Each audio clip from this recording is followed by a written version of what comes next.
అన్నాగా YouTuber ఇట్లా తిడుతున్నాడు అట్లా తిడుతున్నాడు మాకు రేషం వస్తుంది తన్నాలనిపిస్తుంది అని చెప్పి మెసేజ్లు పెడుతుంటారు.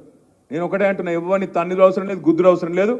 ఓటు గట్టిగా గుద్దుతే మళ్ళా పార్లమెంటులో మోత మోగితే అందరు మొరిగే ప్రతి ఒక్కరికి సమాధానం చెప్పినట్టు అవుతుంది.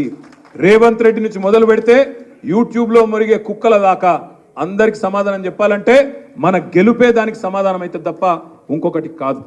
ఇంకొక మాట కూడా నేను మీకు విజ్ఞప్తి చేస్తున్నా, మాకు కూడా ఉంది బాధ. అరే గింత 10 సంవత్సరాలు ముఖ్యమంత్రిగా ప్రజల మద్దతుతో పనిచేసిన నాయకుడు, తెలంగాణ అనే రాష్ట్రాన్నే పుట్టించిన నాయకుడు, శూన్యంలోంచి సునామీ పుట్టించిన నాయకుడు కేసీఆర్.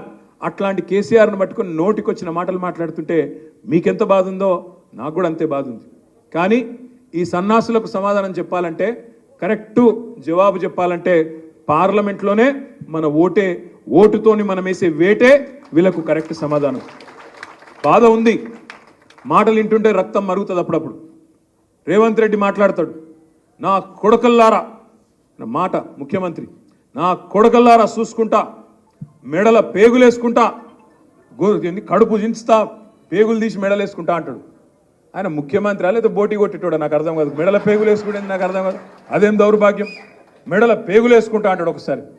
ఇంకొకసారి ఏమో సెక్రటేరియట్కి వచ్చిండు, వచ్చి ఏమంటాడు, ఈడ లంకె బిందెలు ఉంటాయి అనుకున్నా, లంకె బిందెలు లేవు, ఖాళీ కుండలు ఉన్నాయి అన్నారు. అయ్యా రేవంత్ రెడ్డి గారు, అక్కడ ఖాళీ కుండలేవు కానీ హైదరాబాద్ నిండా ఖాళీ కుండలే ఉన్నాయి, నీళ్లు చక్కగా వస్తలేవు, దాని సంగతి ఏందో చూడు. లంకె బిందెలు అంటాడు, లంకె బిందెలు.